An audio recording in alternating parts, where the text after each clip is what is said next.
25 май президенти ҷумҳурии Тоҷикистон пешвои миллат муҳтарам Эмомалӣ Раҳмон бо гурӯҳи муовинони дабири кулли Созмони Милали Муттаҳид ки барои иштирок дар конфронси чоруми байналмилалии сатҳи баланд оид ба 10-солаи байналмилалии амал об барои рушди устувор солҳои 2018-2028 ба Тоҷикистон омаданд, мулоқот намуданд. Сарвари давлат муҳтарам Эмомалӣ Раҳмон муовинони дабири кулли Созмони Милали Муттаҳид, котиби иҷроияи эскато хонум Армида Салисаҳ, Алис Ҷабҳана, фиристодаи махсуси дабири кул оид ба захираҳои об хонум Ретно Марсудӣ ва ректори донишгоҳи Созмони Милали Муттаҳид, муовини дабири кулли Созмони Милали Муттаҳид Тшилидзе Маркаваларо истиқбол гирифта ба толори мулоқот даъват намуданд. Дар оғози суҳбат президенти кишвар муҳтарам Эмомалӣ Раҳмон ба меҳмонони олимақом барои ташриф ба Тоҷикистон ҷаҳати иштирок дар конфронси мазкур ва дастгирии доимияшон аз раванди оби Душанбе изҳори сипосу қадрдонӣ намуданд. Дар идомаи гуфтугӯ бо ҳамкории Созмони Милали Муттаҳид бо Тоҷикистон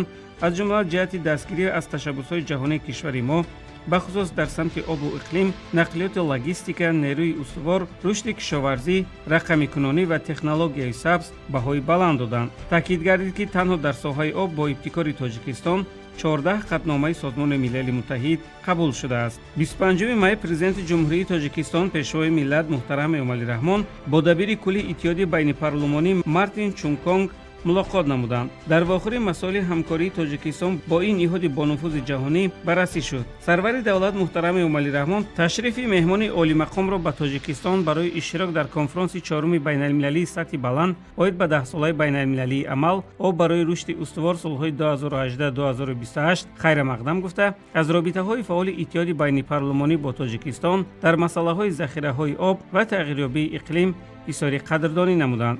25 май дар қасри миллат маросими сарфарозгардонии президенти ҷумҳурии Тоҷикистон муҳтарам Эмомалӣ Раҳмон бо ҷоиза эътирофномаи донишгоҳи сулҳи Созмони Милали Муттаҳид баргузор гардид. Ин ҷоизаи бонуфуз ба пешвои миллат муҳтарам Эмомалӣ Раҳмон барои саҳми арзандаашон дар эҷоди сулҳ, густариши ҳамкории минтақавӣ ва талошҳои пайваста дар роҳи таҳкими дӯстӣ ва ҳусни тафоҳум миёни халқҳо, аз ҷумла имзои созишномаи таърихӣ дар бораи ҳалли масоили сарҳади давлатӣ миёни Тоҷикистон, Қирғизистон ва Ӯзбекистон, тавсиби эъломияи хуҷанд доир ба дӯстии абадӣ, инчунин пешбурди ташаббусҳои ҷаҳонӣ дар самти ҳифзи обу иқлим супурда шуд. Санаи 26 май дар шаҳри Душанбе конфронси чоруми байналмилалии сатҳи баланд оид ба 10-солаи байналмилалии амал об барои рушди устувор солҳои 2018-2028 баргузор гардид ки дар ифтитоҳи он президенти ҷумҳурии Тоҷикистон пешвои миллат муҳтарам Эмомалӣ Раҳмон иштирок ва суханронӣ намуданд.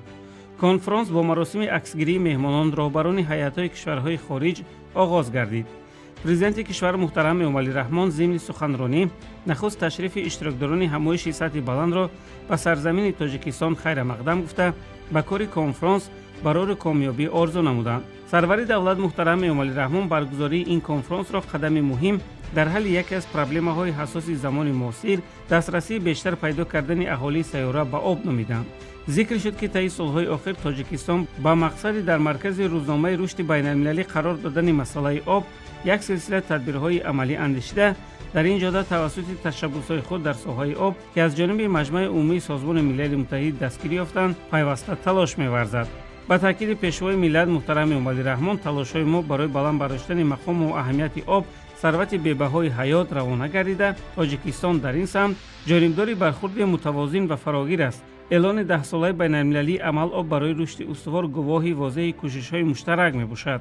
Роҳбари кишвар муҳтарам Эмомалӣ Раҳмон зикр карданд ки мо дар доираи ташаббуси раванди оби Душанбе ба талошҳои худ дар самти ташкили платформаи байналмилалии фарогир ва шаффоф идома медиҳем. Баъд аз суханронии пешвои миллат муҳтарам Эмомалӣ Раҳмон, роҳбарони ҳайатҳои ҳукуматҳои кишварҳо, созмонҳои байналмилалию минтақавӣ ва коршиносони сатҳи баланд, аз ҷумла Сарвазири ҷумҳурии Бурунди Нестор Нтахонтуе, раиси Девони вазирони ҷумҳурии Қирғизистон, вазири кишоварзӣ ва саноати коркард Эрлист Акумбеков, муовини раиси Девони вазирони Туркманистон Тангригулӣ Атахалиев, фиристодаи махсуси Созмони Милали Муттаҳид хонум Ретно Марсудӣ, муовини дабири кулли Созмони Милали Муттаҳид Ли Ҷинҳуа, раиси шӯрои иқтисодӣ ва иҷтимоии Созмони Милали Муттаҳид Лок Баҳодур Тапа, ноиби президенти Банки Аврупои таҷдид ва рушд Марк Бауман, муовини дабири кулли Созмони Милали Муттаҳид, котиби иҷроии Комиссияи иқтисодӣ ва иҷтимоии Созмони Милали Муттаҳид барои Осиё ва Уқёнуси Ором Армида Салсия Алисҷабҳана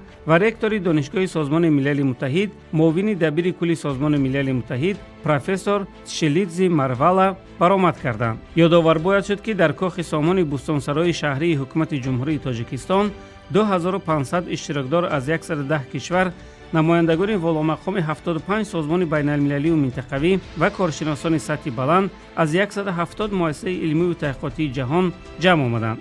ғайр аз ин, ҳамоиши мазкурро беш аз 300 хабарнигорони васоити ахбори оммаи дохилӣ ва хориҷӣ инъикос намуданд. ҳамзамон дар ин рӯз пешвои миллат муҳтарам Эмомалӣ Раҳмон дар ҳошияи конфронси чоруми байналмилалии сатҳи баланд оид ба 10-солаи байналмилалии амал об барои рушди устувор солҳои 2018-2028 бо муовини дабири кулли Созмони Милали Муттаҳид оид ба масъалаҳои иқтисодӣ ва иҷтимоӣ Ли Ҷинҳуа бо вазири нерӯи Ҷумҳурии Исломии Эрон Аббос Алиободӣ ва вазири нерӯи барқ ва оби шоигарии Баҳрайн Ясир Иброҳим ибни Ҳумайдон мулоқот намуданд. қисмати дуюми конфронси чоруми байналмилалии сатҳи баланд оид ба 10-солаи байналмилалии амал об барои рушди устувор солҳои 2018-2028 таҳти раёсати сарвазири Ҷумҳурии Тоҷикистон Қоҳир Расулзода ҷараён гирифта, оид ба барномаи конфронси чоруми байналмилалии сатҳи баланд пайвасти натиҷаҳои конфронси оби Созмони Милали Муттаҳид дар соли 2023 ба конфронси чоруми байналмилалии сатҳи баланди соли 2026 ибрози назар карда шуд. Дар ин замина ҳамбастагии конфронси оби Созмони Милали Муттаҳид 2023 ва раванди оби Душанбе аз ҷумла таъмини идомаи муҳокимаи конфронси оби Созмони Милали Муттаҳид 2023 дар раванди оби Душанбе дар чаҳорчӯби конфронси чоруми байналмилалии Душанбе оид ба 10-солаи амал баррасӣ гардида, вобаста ба андешидани тадбирҳои муассир дар заминаи талошҳои ҷомеаи ҷаҳонӣ пешниҳодҳои мушаххас карда шуд. Дар идома таъкид шуд, ки тадбирҳои муштараки ҳамоҳангсозӣ ва тақвиятдиҳандаи робитаҳои судманд дар самти ҳалли мушкилоти марбут ба об тақозои замон буда, дар раванди дигаргуниҳои табиӣ ва зарурати дастрасӣ ба оби ошомиданӣ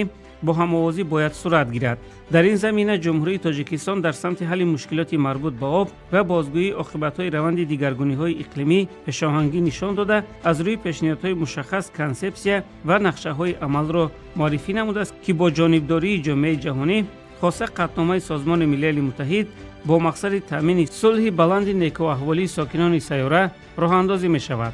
изҳор гардид, ки омӯзиши масоили марбут ба рушд натиҷагирӣ аз раванди татбиқи барнома ва муқаррароти амал бо роҳи муайян намудани дурнамои самаранокии фаъолият дар давраи наздик бояд натиҷа диҳад. зеро ҳамоҳангиҳо дар робита ба баррасии мушкилоти сайёра, дар робита ба эҳтиёҷот ба об ва омӯзиши пешниҳодоти расмии коршиносони байналмилалӣ, роҳҳои коҳиш додани дигаргуниҳои табиӣ, аз ҷумла дастрасиро ба оби ошомиданӣ мушаххас менамояд. бо дар назардошти тақвияти минбаъдаи ҳамкориҳо ва татбиқи назарраси тавофуқи то ба ин дам ҳосил гардида, барои пешбурд тасмимҳои хос гирифта мешаванд, ки аз рӯи он фаъолияти боз ҳам таҳким бахшида мешавад. дар идома сиёсатмадорон, коршиносони байналмилаливу соҳавӣ ва гӯяндагони созмонҳои ташкилотҳои бонуфуз иштирокчиёни конфронси чоруми байналмилалии сатҳи баланд оид ба 10-солаи байналмилалии амал об барои рушди устувор бо ёдрасии ташаббусҳои назарраси Ҷумҳурии Тоҷикистон дар самти обу иқлим мавзӯъҳои марбутро дақиқ матраҳ карда, ҷараёни тадбирҳои то ин дам андешидаи илмиву тадқиқотиро муаррифӣ ва баҳогузорӣ намуданд. 27 май ҷаласаи ҷамъбастӣ дар толори асосии маҷмаи кохи Сомон таҳти ҳамраисии сарвазири Ҷумҳурии Тоҷикистон, раиси Кумитаи миллии тадорукоти конфронс Қоҳир Расулзода ва муовини дабири кулли Созмони Милали Муттаҳид оид ба масъалаҳои иқтисодӣ ва иҷтимоӣ Ли Цзинху баргузор гардид. чорабинӣ ба минбари асосии натиҷагирӣ аз муколамаи байналмилалӣ оид ба масъалаҳои захираҳои об, тағйирёбии иқлим, ҳифзи пиряхҳо, рушди устувор ва таҳкими ҳамкории ҷаҳонӣ дар соҳаи об табдил ёфт. дар ҷараёни ҷаласаи ҷамъбастӣ гузоришҳои нишастҳои мавзӯӣ оид ба таъмини дастрасии аҳолӣ ба об ва беҳдошт, таҳкими устувории иқлимӣ, рушди ҳамкории фаромарзӣ, ҷалби сармоягузорӣ ба зерсохторҳои об ва омодагӣ ба конфронси Созмони Милали Муттаҳид оид ба захираҳои об пешниҳод гардиданд. дар идомаи конфронси чоруми байналмилалии сатҳи баланд оид ба 10-солаи байналмилалии амал об барои рушди устувор солҳои 2018-2028 ки аз ҷониби ҳукумати Ҷумҳурии Тоҷикистон дар ҳамкорӣ бо Созмони Милали Муттаҳид ва шарикони байналмилалӣ баргузор карда шуд, санаи 27 май зимни нишасти матбуотӣ бо иштироки сарвазири Ҷумҳурии Тоҷикистон خواهی رسولزاده نتیجه گیری گردید. سروزیر جمهوری تاجیکستان ابراز نمود که دوام چند روز شهر دوشنبه بار دیگر به میدان جهانی برای بررسی مسائل مهم روزنامه آب و اقلیم، ذخیره‌های آب، تحکیم همکاری بین المللی و پیشبرد عمل‌های مشترک در سمت اداره استواری ذخیره‌های آب تبدیل یافت. باید گفت که برنامه کنفرانس برگزاری جلسه‌های پلنری، سسیه‌های موضوعی، محاکمه‌های مخصوصی پنلی، فورum‌ها، اینچنین چاره‌بینی‌های پاراللی و دیگر واخوری‌ها را در بر می‌گرفت که به جنبه‌های کلیدی روزنامه جهانی آب بخشیده شده بودند. قابل ذکر است که جهت انعکاس کنفرانس چهارم بین‌المللی سطح بلند اوید به 10 ساله بین‌المللی عمل آب برای رشد استوار سالهای 2018-2028 نمایندگان وسایط اخباری عامه از کشورهای گوناگون به تاجیکستان آمدند. در این زمینه نمایندگان رسانه‌های کشورهای خارجی با امکانات‌های تلویزیون دوشنبه شناس گردیدند. هیئت روزنامه‌نگاران و نمایندگان وسایط اخباری عامه کشورهای اشتراکچی و انعکاس کننده از تلویزیون دوشنبه بازدید نمودند. مهمانان را راهبریت تلویزیون دوشنبه استقبال گرفته، آنها را با تهیه و پیشنهاد برنامه‌های اطلاعاتی، فرهنگی و اجتماعی شناس نمودند. ضمن بازدید نمایندگان وسایط اخباری عامه از استودیوهای ثبت، اتاق‌های تکنیکی، مرکزهای اداره‌کنی و دیگر بخش‌های فعالیت تلویزیون آشنا گردیدند. راهبریت تلویزیون دوشنبه ضمن معرفی امکانات تلویزیونی ابراز داشتند که امروز شبکه با استفاده از تکنولوژی معاصر فعالیت خود را گسترش داده برای انعکاس سریع‌وقتی و با صفت رویدادهای مهم داخلی و بین‌المللی شرایط ضروری فراهم آورده است. تلویزیون دوشنبه برای من تاثیرات بسیار عجیب را داد. کامراها، صحنه‌ها، چراغ‌ها و تمام تجهیزات در سطح خیلی بلند قرار دارند و واقعاً حیرت انگیزند. همچنین من از کارمندان اینجا نیز بسیار متاثر شدم. از صمیمیت، صداقت و مناسبت صافدلانه آنها نسبت به کارشان. اگر درباره نخستین تاثیرات من همچون شهروند پاکستان بپرسید، می توانم بگویم که من این کشور را بسیار دوست داشتم. جای بسیار زیبا و مردمش نهایت مهمان نواز و مهربان هستند. البته می خواهم باز هم به این کشور سفر کنم. وقتی به وطن خود برمیگردم، حتما به دیگران نیز توصیه می دهم که به تاجیکستان سفر نمایند. تأکید گردید که برگزار کردن چاره‌بینی‌های سطح بین‌المللی در تاجیکستان از جمله کنفرانس وابسته به مسائل‌های آب برای رشد همکاری‌های اطلاعاتی و گسترش تبادل تجربه میان نمایندگان وسایط اخباری عامه مساعدت می‌نماید. در جریان بازدید روزنامه‌نگاران خارجی از امکانات‌های تکنیکی و فضایی کار تلویزیون دوشنبه اظهار قناعتمندی نموده، سهم وسایط اخباری عامه را در انعکاس مسائل‌های گلوبالی از جمله حفظ ذخیره‌های آب و رشد استوار مهم ارزیابی کردند. یکی از روزنامه‌نگاران اشتراکچی ضمن صحبت ابراز داشت که تاجیکستان امروز به یکی از کشورهای فعال در پیشبرد تشبس‌های بین‌المللی وابسته به مسائل‌های آب تبدیل یافته است و برگزاری چنین کنفرانس‌ها برای جلب توجه جامعه جهانی به مسائل‌های محیط زیست اهمیتی کلان دارد. من به دولت‌های زیاد سفر کردم ولی تاجیکستان برای من کشور بسیار نزدیک و دوست داشتنی است. این سرزمین واقعاً بسیار زیباست. من شخصاً روند آبادانی و نوسازی شهر دوشنبه را دیدم. می توان گفت که شهر روز به روز آباد و زیبا گشته ایستاده است. اقتصادیات پیش می رود، فرهنگ غنی است و ساحه سیاحی نیز با سرعت رشد می کند. به نظر من تاجیکستان کشوری واقعاً نادر در جهان می باشد. فکر می کنم که باید هرچی بیشتر سیاحان را به این کشور جلب نماییم. همچنین نقش رهبریت این کشور در پیشرفت و رشد مملکتتان بسیار بلند است. در فرجام بازدید مهمانان به رهبریت تلویزیون دوشنبه برای پذیرایی صمیمی و فراهم آوردن امکانات شناسایی با فعالیت شبکه اظهار سپاس و منتداری نموده، برگزاری چنین ملاقات و بازدیدها را برای تحکیم همکاری‌های کسبی مهم ارزیابی کردند. مرکز مطبوعات کنفرانس چهارم بین‌المللی سطح بلند اوید به 10 ساله بین‌المللی عمل آب برای رشد استوار از روزهای اولی چاره‌بینی به یکی از فعالترین نقطه‌های اطلاعاتی تبدیل یافته است. در دو تالار کاخ سامان برای روزنامه‌نگاران و بلاگران داخلی و خارجی تمام شرایط مساعد فراهم آورده شد. کامپیوترهای معاصر، اینترنت بلندسرعت، دستگاه‌های چاپی، مانیتورهای بزرگ برای پخش مستقیم جریان کنفرانس و امکانات ترجمه همزمان فعالیت خبرنگاران را آسان و ثمره‌ناک گردانید. در برابر رسانه‌های داخلی نمایندگان شبکه‌ها و آژانس‌های معروف جهان از جمله ریترز، الجزیره، سینخوا، NTV، MTRK، میر، آذرتاج و دیگران جریان کنفرانس را مستقیما انعکاس کردند. با گفته خبرنگاران خارجی مهیا کردن چنین شرایط کسبی برای فعالیت رسانه‌ای امکان می‌دهد که مسائل‌های مربوط به آب و تشبس‌های بین‌المللی تاجیکستان به طور وسیع به جامعه جهانی رسانیده شوند. Впервые нахожусь в Таджикистане, в городе Душанбе. Мероприятие, проходит на самом высоком уровне. Вот мы находимся в помещении, в пресс-центре. Есть здесь высокоскоростной интернет, есть прямая трансляция, мы можем смотреть, записывать. То есть, в общем, подытоживая, можно сказать, что организационные вопросы, они все поставлены на самом высоком уровне. И я рад, что я принимаю участие в качестве журналиста, освещаю это мероприятие и желаю успеха в его проведении. Water is the source of life around us and within us. It is the foundation of our planet. Glaciers, rivers, soils, aquifer, oceans, rain and snow. It's all part of a single hydrological cycle that sustains us.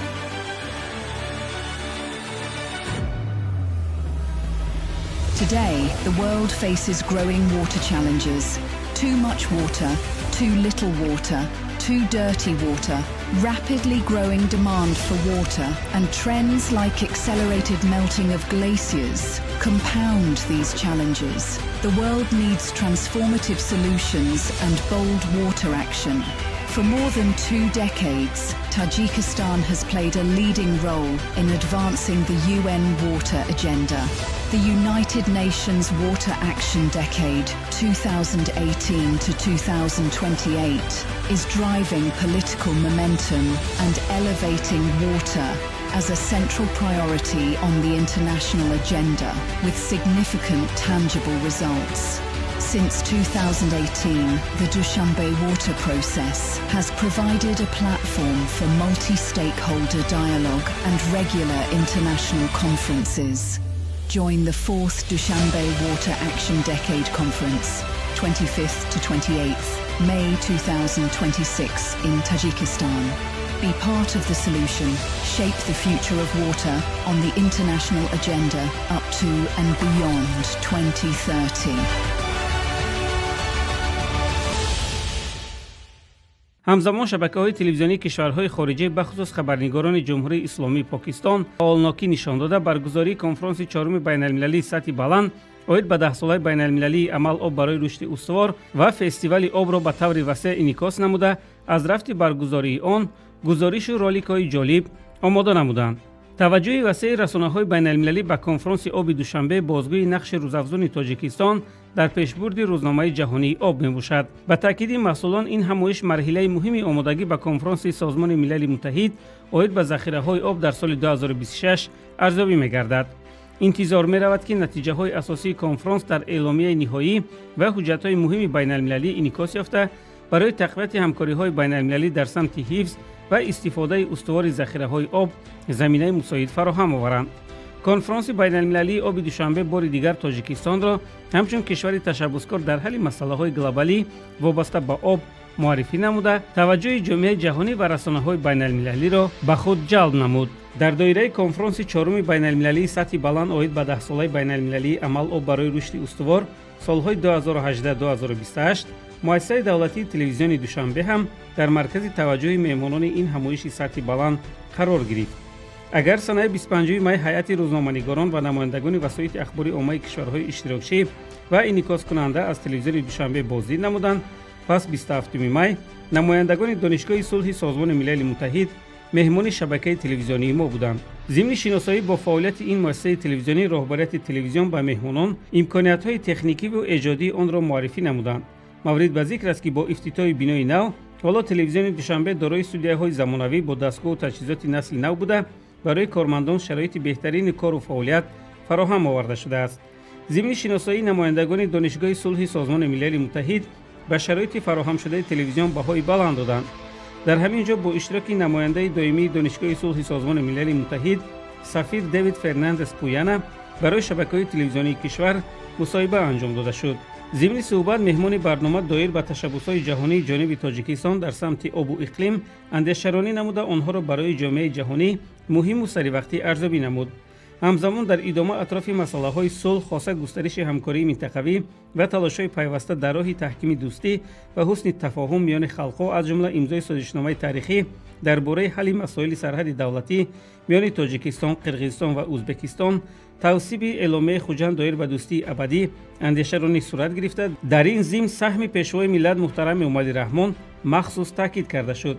ёдовар мешавем, ки барои ин дастоварди шоиста президенти ҷумҳурии Тоҷикистон муҳтарам Эмомалӣ Раҳмон бо ҷоиза эътирофномаи Донишгоҳи сулҳи Созмони Милали Муттаҳид сарфароз гардиданд. дар студияи дигари муассисаи телевизиони Душанбе ҳамзамон барнома бо иштироки мудири муассисаи об, муҳити зист ва тандурустии Донишгоҳи Созмони Милали Муттаҳид Кова Маданӣ сурат гирифт.